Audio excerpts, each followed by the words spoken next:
함께 보실 하나님의 말씀은 사무엘상 23장 19절로 29절까지 말씀입니다. 제가 23장 19절부터 29절 말씀을 읽어 드리겠습니다. 그때 10사람들이 기브아에 이르러 사울에게 나와 이르되 다윗이 우리와 함께 광야 남쪽 하길라산 숲을 요새에 숨지 아니하였나이까? 그러온즉 왕은 내려오시기를 원하시는 대로 내려오소서. 그를 왕의 손에 넘길 것이 우리의 의무이니이다 하니 사울이 이르되 너희가 나를 긍휼히 여겼으니 여호와께 복받기를 원하노라.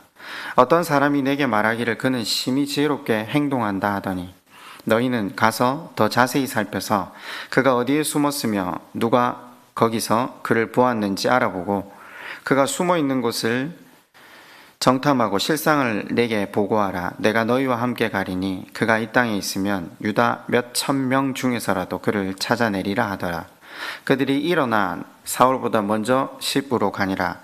다윗과 그의 사람들이 광야 남쪽 마온 광야 아라바에 있더니 사울과 그의 사람들이 찾으러 온 것을 어떤 사람이 다윗에게 아뢰매 이에 다윗이 바위로 내려가 마온 황무지에 있더니 사울이 듣고 마온 황무지로 다윗을 따라가서는 사울이 산 이쪽으로 가매 다윗과 그의 사람들은 산 저쪽으로 가며 다윗이 사울을 두려워하여 급히 피하려 하였으니 이는 사울과 그의 사람들이 다윗과 그의 사람들을 에워싸고 잡으려 함이었더라.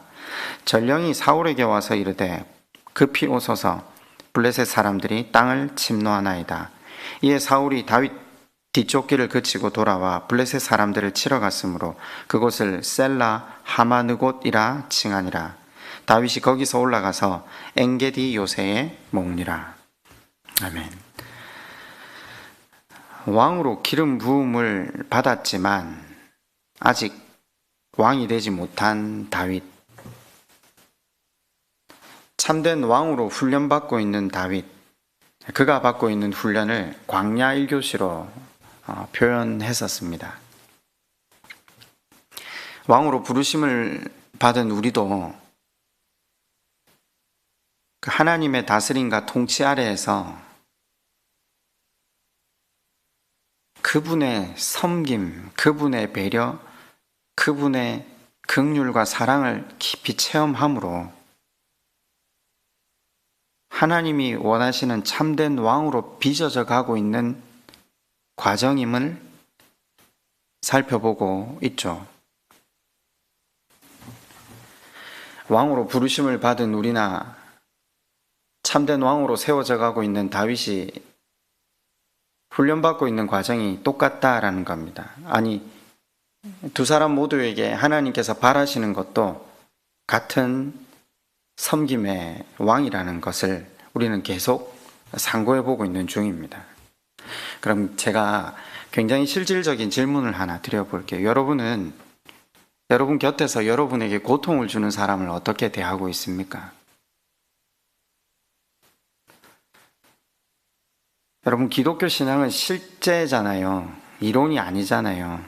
우리가 단지 하나님의 말씀을 마치 학교에서 강의 듣듯 배우고 듣는 것으로 그쳐서 그분을 알아가는 것이 기독교 신앙의 전부가 아니잖아요. 말씀을 읽고 듣고 묵상하고 깨닫는 것이 삶으로 이어지지 않으면 말 그대로 그것은 그저 추상적인 관념으로 혹은 입으로 하는 고백에 지나지 않게 됩니다.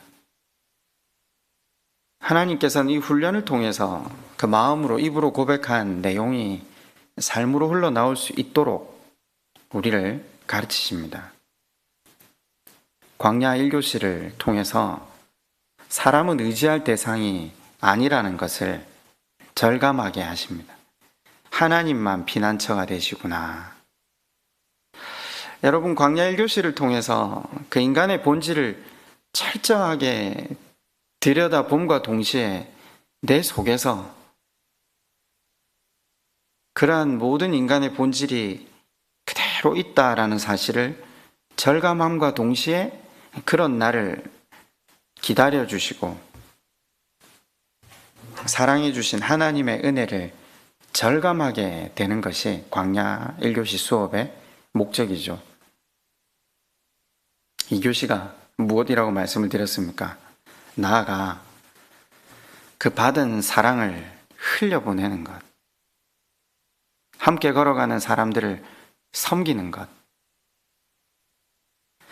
그러니까 우리가 살아가는 신앙의 여정은 1교시와 2교시가 나누어져 있는 것이 아니라 1교시, 2교시가 같이 가는 것 같습니다. 또 이 광야 1교시는 특별한 어떤 이벤트나 특별한 사람을 통해서 배우는 것도 아닙니다.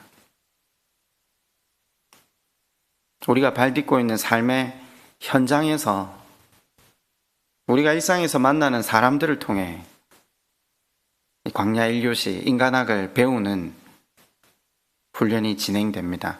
배우자를 통해, 자녀들을 통해, 부모님을 통해, 직장 동료를 통해, 교회 교우들을 통해 이 인간학을 배우게 하신다는 거죠.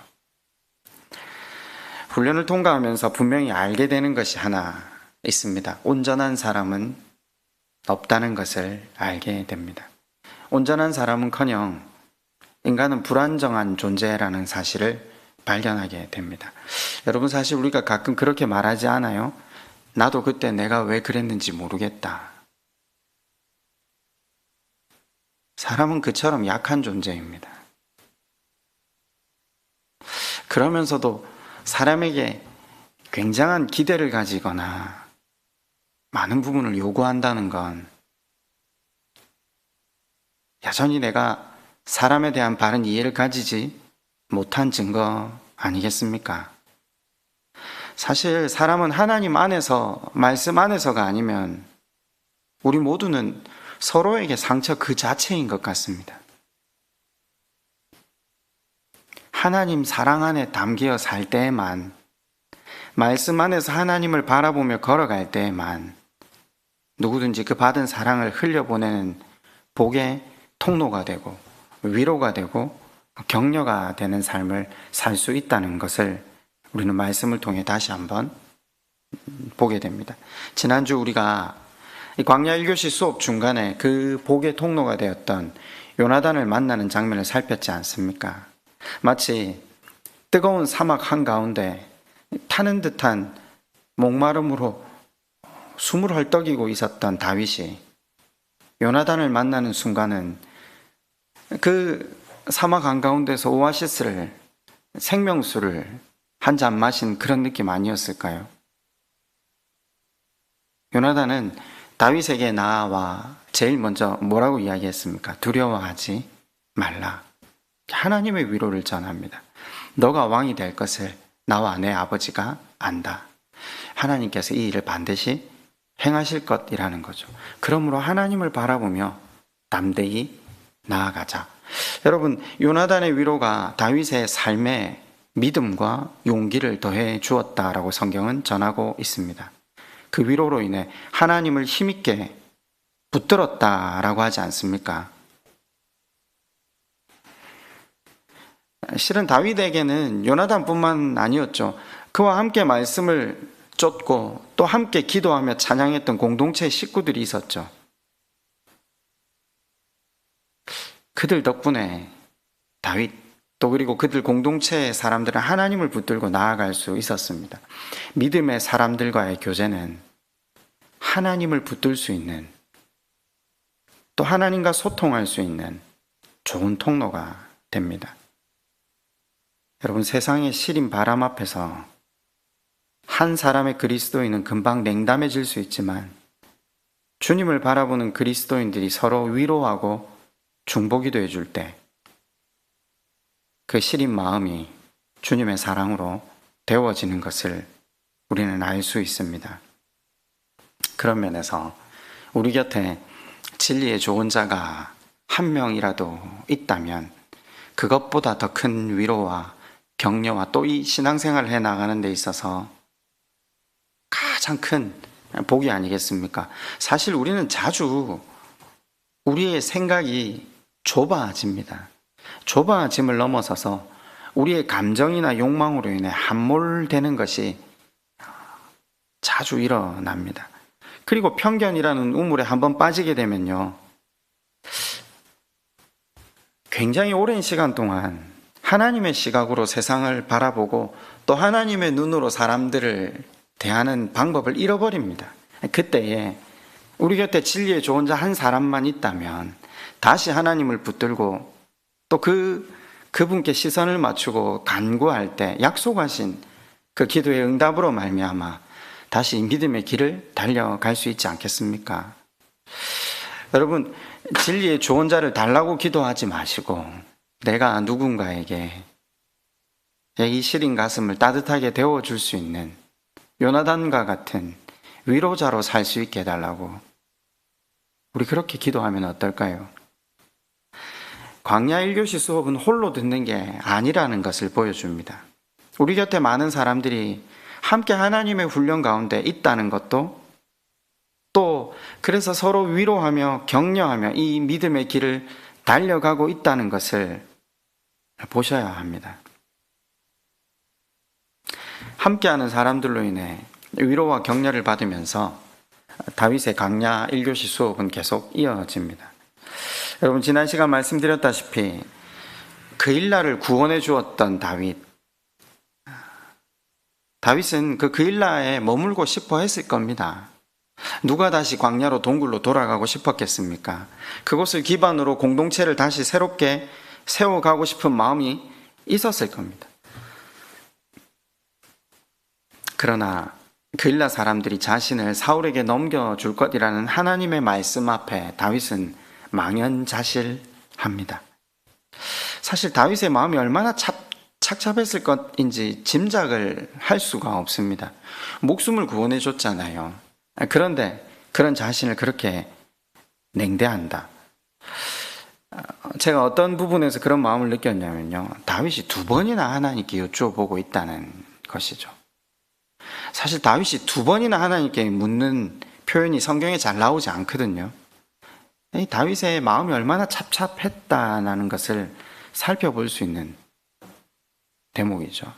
그런데 다윗은 자신을 고통과 아픔 속으로 몰아넣었던 그일라 사람들을 일반 사람들이 대하는 방법으로 대하지 않았습니다. 그는 배운 대로 하나님이 원하시는 방법으로 사람을 섬기기로 결단합니다. 섭섭한 마음은 접어두고 다윗은 그들의 입장에서 생각하기 시작한 거죠. 행여나 사울이 그일날에 들이닥쳐서 자기를 잡으려 할 때 자기를 보호해주고 또 혹여 자기는 피했다 할지라도 일전에 사울이 자기를 피신시켜준 노베 제사장들, 그들의 가족들을 어떻게 했는지를 다윗이 잘 알고 있지 않습니까? 다윗은 그들 입장에서 생각을 한 겁니다. 그리고 그들 입장에서 그들을 섬기기로 작정한 거죠. 예수님께서 우리에게 하신 말씀 가운데 원수를 사랑하라, 옛날에는 원수를 사랑하라 이 말씀을 읽으면서 도무지 할 수 없는 일을 하나님께서 왜 우리에게 요청하실까? 라는 생각을 했는데, 세월이 지나가면서 하나님께서 우리에게 요청하시는 명령들이 우리가 할 수 없는 일을 우리에게 요청하시는 것이 아니라 하나님께 혹은 주변의 사람들에게 원수되었던 내 자신을 하나님께서 어떻게 대해주시고 또 어떻게 회복시키셨는지를 경험하면서 마땅히 이 일이 우리 삶 가운데 순종되어야 할 일이라는 것을 깨닫게 되는 거죠. 그래서 한번 원수를 사랑할 수 있는 방법에 대해서 우리가 그 사람의 입장에서 그를 생각해 보면 하나님의 말씀을 잘 순종할 수 있을 것이라고 이전에 한번 말씀을 드린 적이 있습니다. 내가 원수라고 생각하는 그 사람은 사실 모든 사람에게 원수가 아니라는 것을 보아야 한다고 했습니다. 내가 원수라고 여기는 그 사람은 누군가에게는 둘도 없는 아들일 수 있고요, 누군가에게는 세상과 바꿀 수 없는 사랑하는 딸일 수도 있고요. 또 누군가에게는 존경할 아버지이고 어머니일 수 있다라고 했습니다. 상대방의 인생이 사람에게도 사랑받는 인생이지만 더군다나 하나님께서 지으시고 사랑하는 자녀라는 사실을 바라볼 때 우리가 사람을 어떻게 대해야 하는지를 깨우치게 되는 거죠. 14절을 보면 다윗이 그일라를 떠납니다. 사무엘상 23장 19절과 20절을 제가 한번 살펴보도록 할게요. 그때 10사람들이 기브아에 이르러 사울에게 나와 이르되 다윗이 우리와 함께 광야 남쪽 하길라산 숲을 요새에 숨지 아니하였나이까. 그러한즉 왕은 내려오시기를 원하시는 대로 내려오소서. 그를 왕의 손에 넘길 것이 우리의 의무이니이다 하니. 방금 그일라 사람들에게 배신을 당한 다윗이 이제 10광야에 숨습니다. 그런데 10광야에 있었던 그곳 주민들, 사실 그곳 주민들은 같은 유다 지파의 사람들인데 그 사람들이 사울에게 다윗의 거처를 고해바칩니다. 고해바치는 것을 넘어서서 사울에게 충성하면서 이것이 우리의 의무입니다 라고 사무엘상 23장 20절이 밝히고 있는 거죠. 무슨 말입니까? 자기에게 해를 끼친 것도 없는데 다윗을 넘기면서 이것이 자신들의 의무, 실은 말은 백성이 왕에게 해야 될 의무라고 말을 하지만 세상의 논리죠. 자기 이익을 위해서라면 무슨 일이든 서슴지 않는 것이 세상의 논리 아닙니까? 제가 이 대목 연거푸 이어지는 사람들로부터 상처를 받지만 다윗이 어떻게 이 일들을 풀어가는지를 보면서 우리가 걸어가야 할 방향이 어디인지를 다시 한번 깨닫습니다. 성도는 사람에게 위로 받죠. 믿음의 사람들에게. 그러나 또 믿었던 사람들에게 상처를 받기도 합니다. 그러나 하나님 손에 빚어져 가고 있는 사람들은 결코 사람만을 바라보지 않습니다. 사람과의 관계 속에서 일희일비하지 않습니다. 왜요? 모든 관계 속에 하나님이 계신 것을 믿기 때문입니다. 이 관계 속에서 자기가 무엇을 행해야 할지, 무엇을 품어야 할지 깨닫기 때문이죠.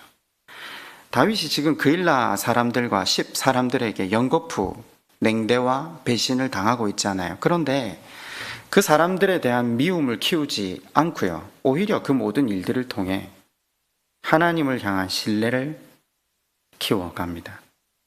성도는 반드시 그래야만 합니다. 성도는 사람을 바라보는 것이 아니라 하나님을 바라보는 사람들 아닙니까? 우리는 하나님을 믿기 위해 이곳에 모였지 사람을 믿기 위해 이곳에 모인 것이 아니지 않습니까? 다윗은 이 모든 훈련을 통과하며 참된 왕으로 세워져 갑니다. 세상의 방법으로 사람을 대하지도 않고요. 하나님의 눈으로 사람들을 바라보고 하나님의 방법으로 그들을 섬기려 애를 씁니다. 바꾸어 말하면 하나님을 닮아가는 거죠. 그리스도의 장성한 분량으로 자라가는 것이 바로 이것입니다. 여러분, 그리스도의 장성한 분량으로 자라가는 건요, 그냥 우리가 기도할 때 하나님 저가 그리스도의 장성한 분량으로 자라게 해주십시오, 이렇게 추상적으로 기도하는 것이 아니라 나를 냉대하고 배신하고 내 마음에 상처가 되었던 그 사람들을 하나님의 방법으로 섬기고 다시 그들을 사랑하는 데까지 나아가는 것이 그리스도 장성한 분량으로 자라가는 것이라는 사실을 기억해야 합니다. 사무엘상 23장 21절과 25절에는 드디어 사울이 10사람들을 이용해서 다윗의 거처를 세밀하게 알아내는 장면이 나옵니다. 그리고 25절에는 사울이 다윗을 잡기 직전까지 이르는 장면이 나옵니다. 25절입니다. 사울과 그의 사람들이 찾으러 온 것을 어떤 사람이 다윗에게 아뢰매 이에 다윗이 바위로 내려가 마온 황무지에 있더니 사울이 듣고 마온 황무지로 다윗을 따라가서는,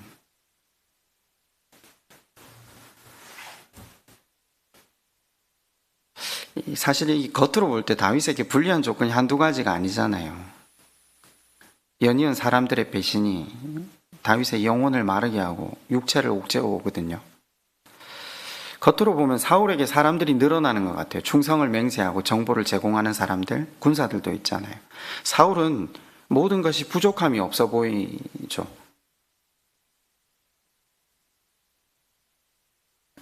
마치 꼭 교회 안에 많은 장면들을 연상하게 합니다. 21절에 보면 사울은 10사람들이 그에게 다윗이 어디에서 숨어 있다는 밀고를 듣고 뭐라고 대답해 줍니까? 여호와의 복 받기를 원한다. 제가 이 구절을 딱 읽으면서 생각이 든 게, 아니 지금 사울은 자기에게서 하나님 떠나시는 것조차 모르고 살아가고 있구나. 하나님과 늘 무관하게 살다가 여호와의 복을 빌어 준다고 해서 그 복이 그 사람들에게 임합니까? 또 한편 그런 생각을 잠시 해봤습니다. 평소에 하나님과 전혀 무관한 삶을 살다가 위기 때만 되면 하나님 앞에 나와 도우심을 구하는 내 자신, 또 그렇게 신앙생활을 길게 해온 우리, 사실 그 모습이 그냥 사울 모습 그대로더라고요. 하나님 편에서 보면 실은 다윗이나 사울이나 우리나 크게 차이가 있을까요? 제가 한번 지난 시간 이런 예를 한번 드렸는데, 저희 집 식구들이 밥을 먹다가 뭔 이야기를 하다가 하나님이 가장 기뻐하시는 게 뭐냐? 회개다. 자기가 어떤 존재인지를 깨닫고 하나님 앞에 잘못을 구하고 네, 이제 하나님 원하시는 대로 살아가겠습니다. 결단하는 게 회개다. 저희 집 첫째가 그렇게 이야기했다고 했잖아요. 아니 그 말은 실컷 해놓고 또다시 그렇게 살지도 못하는 게 우린데 회개야말로 하나님 수단 삼는 거 아니냐. 제가 그 말을 들으면서 그렇잖아요. 긴 세월 우리가 했던 회개가 다 그와 같은 모습이 뻔하거든요. 그래서 우리는 소망 없습니다. 하나님 나를 떠나십시오. 이렇게 말할 수밖에 없지만 히브리서 11장이 믿음의 전당, 그러니까 성경에서 가장 하나님이 기뻐하시고 믿음의 사람들이라고 불리우는 사람들을 히브리서 11장에 나열해 두었는데, 그 히브리서 11장에 나오는 사람들이 기드온, 삼손, 입다 이런 사람들이 소위 여호와의 사사로 부름을 받아 일당을 살았지만 단 한 번 하나님의 뜻을 구하고 말씀의 논리로 사람들을 섬기고 산 적 없는 인생들인데, 그 사람들이 했던 게 하나 있다면 위기 때마다 하나님을 찾고 하나님께 회개하고 하나님의 도우심을 구했던 것. 자녀가 마치 부모에게 시선을 맞추기만 하면 그 부모는 그 자녀의 어떠함을 언제든지 용납하고 그들을 다시 사랑하고 안으셨던 그 모습이 하나님의 마음이라는 걸. 그래서 제가 제 아들에게 그렇게 이야기했어요. 하나님은 회개로 하나님을 수단 삼으려 할 때 언제든지 기뻐하신다고. 수단 삼는 게 맞지만 하나님을 바라보고 하나님의 은혜를 구하는 자들에게 하나님은 결단코 외면치 않으신다고. 오히려 그들을 높이시고 그들을 구원하시고 그들을 하나님의 사랑 가운데 두신 분이 하나님이시라고. 우리가 잘해서 하나님의 구원, 하나님의 은혜를 누리는 게 아니라고. 회개하기만 하면 된다고. 사울은 10사람들의 도움으로 다윗을 궁지에 몰아넣고요. 다윗은 절체절명의 위기 가운데 놓입니다. 여러분, 제가 그랬잖아요.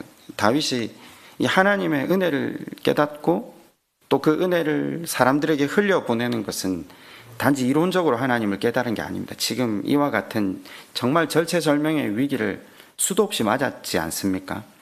오늘 23장 26절에 이 위기를 이렇게 설명합니다. 사울이 산 이쪽으로 가며 다윗과 그의 사람들은 산 저쪽으로 가며 다윗이 사울을 두려워하여 급히 피하려 하였으니 이는 사울과 그의 사람들이 다윗과 그의 사람들을 에워싸고 잡으려 함이었더라. 이제 이 그림이 이해가 쉬운 게 바위산이 크게 하나 있는 거예요. 바위라고 표현을 해뒀는데 바위 뒤에 다윗이 멈춰섰고 사울 사람들이 이 편으로 돌아서 가고 다윗 사람들이 좀 피하고 있는 거예요. 그런데 이제 막혀 있으니까 결국은 이 사람들과 다윗이 바위 하나만 돌아서면 발각되는 거죠. 사울의 군대가 3,000명 아닙니까? 이쪽은 무기를 갖추고 있고 이쪽은 변변찮은 무기 하나 없는 다윗의 400명의 사람들. 그런데 이 절제절명의 위기의 순간에 전령 하나가 사울에게 온 겁니다. 27절이 이렇게 말하죠. 전령이 사울에게 와서 이르되 급히 오소서, 블레셋 사람들이 땅을 침노하나이다. 이에 사울이 다윗 뒤쪽 길을 그치고 돌아와 블레셋 사람들을 치러 갔으므로 그곳을 셀라 하마느곳이라 칭하니라. 정말 이제는 피할 곳도 없고 지칠 대로 지친 다윗, 그리고 광야를 압도하고 있는 것처럼 보이는 사울에게 새 국면이 발생한 거죠. 블레셋이 침공한 겁니다. 사실 사울은 그 전에 그일라에 블레셋이 침공했을 때도 돌아가지 않았던 사람이거든요. 여기에 블레셋이 침공해 와서 자기 자리가 위협을 받았기 때문에 돌아간 것이라고 봅니다. 그런데 이곳 지명을 어떻게 이름하고 있죠? 셀라 하마느곳. 셀라라는 말은요, 쪼개어진 바위. 셀라라는 말이 바위인데 이 바위 중에서도 그냥 바위가 아니라 부서진 바위. 뒤에 하마느곳이라는 말은 나누어지다. 이게 합성어예요. 이게 쪼개진 바위로 인해 분리되다, 나누어지다. 그 바위가 생가사를 나누다. 이제 이걸 좀 설명해 보면요, 사울이 분명히 허탈한 마음으로 돌아서면서 이 바위를 지칭하잖아요. 갈림의 바위라고. 온 힘을 다해서 쫓았으나 다다를 수 없었던 그것. 다윗과 자기 자신을 나누었던 바위. 아마 어렴풋이 하나님의 일하심을 깨달았을 겁니다. 반면에 다윗은요, 이 고백을 통해 뭘 깨닫는 겁니까? 하나님의 사람들은 그렇게 쫓겨다니면서도 광야에 수업 1교시 인간학을 배우면서 사람 훈련을 받는 과정 가운데 정말 갈 때까지 가서 도망할 수 없는, 정말 두 손을 들지 않고는 도무지 이제는 한계에 도달한 그 순간 하나님이 피난처가 되셔서 생가사를 주관하시는 반석으로 그분을 만나게 된다라는 겁니다. 물론 사람들은 이렇게 말할 겁니다. 현실적으로 볼 때는 사울이 여전히 권세를 잡고 있잖아요. 다윗은 도망자거든요. 아니, 사울은 또 착각까지 하잖아요. 아까 제가 말씀을 드렸지만 21절에 이렇게 말하거든요. 사울이 이르되 너희가 나를 긍휼히 여겼으니 여호와께 복받기를 원하노라. 자기가 세상에서는 여전히 왕이고 힘이 있잖아요. 그러나 이 셀라 하마느곳 갈림의 바위로 볼 때는 자신은 심판받을 백성이라는 겁니다. 눈앞에 그냥 환경이 잘 풀려간다라고 해서, 또 혹은 눈앞의 환경이 고통스럽고 힘들다 해서 성도들의 삶을 판단할 수 있다는 것이 아닙니다. 하나님의 공의가, 하나님의 사랑이 한 사람에게는 심판이, 또 한 사람에게는 생명이 있다는 것을 이 셀라 하마느곳이라는 바위를 통해 우리에게 보여주시는 거죠. 결국 우리에게 요구되는 게 한 가지입니다. 믿음이라는 거죠. 그 하나님을 바라보라 하는 거죠. 성도는 이 땅을 살아가면서 쓰라리고 고단하고 아픈 경험을 합니다. 다윗은 겉으로 볼 때 그냥 쫓기는 자 아닙니까? 실패자 같잖아요. 그런데 성경은 다윗을 승리자라고 합니다. 제가 표현을 그렇게 하지만 가만히 다윗의 인생을 보면서요, 다윗을 택하시고 기름 붓고 왕으로 택하신 이후에 해주신 게 뭡니까? 저는 볼 때 고난밖에 없는 것 같아요. 애매하게 쫓김당하고 장인으로부터 죽임의 위기. 결국 하나님이 이 고난을 통해서 사람은 신뢰할 만한 대상이 아니고 하나님 그분만 신뢰할 만한 대상이라는 걸, 하나님만 피난처라는 걸 깨닫게 하시잖아요. 그리고 마지막 순간에 자기 힘으로는 아무것도 할 수 없노라고 고백할 수밖에 없는 그 순간 하나님이 피할 길을 내어주심으로, 하나님이 피난처가 되어주심으로 다윗이 평생 노래하는 그 시편의 모든 내용들이 다윗의 삶의 실제가 되게 하는 거죠. 셀라, 하마, 느곳, 분리의 바위, 다윗의 목숨, 다윗의 생명을 건져주신 하나님, 성도의 삶도 하나님의 손 안에 있다라는 것을, 세상이 아무리 성도를 침노하려 할지라도 하나님이 붙드시는 한, 물론 보기에는 이 땅에서 보잘것없고 작은 모습으로 존재할 수 있어요. 사울 같은 세상에게 쫓기고 목숨이 위태로운 순간을 맞이한다 할지라도 하나님의 손 안에 있는 한 승리자가 된다라는 겁니다.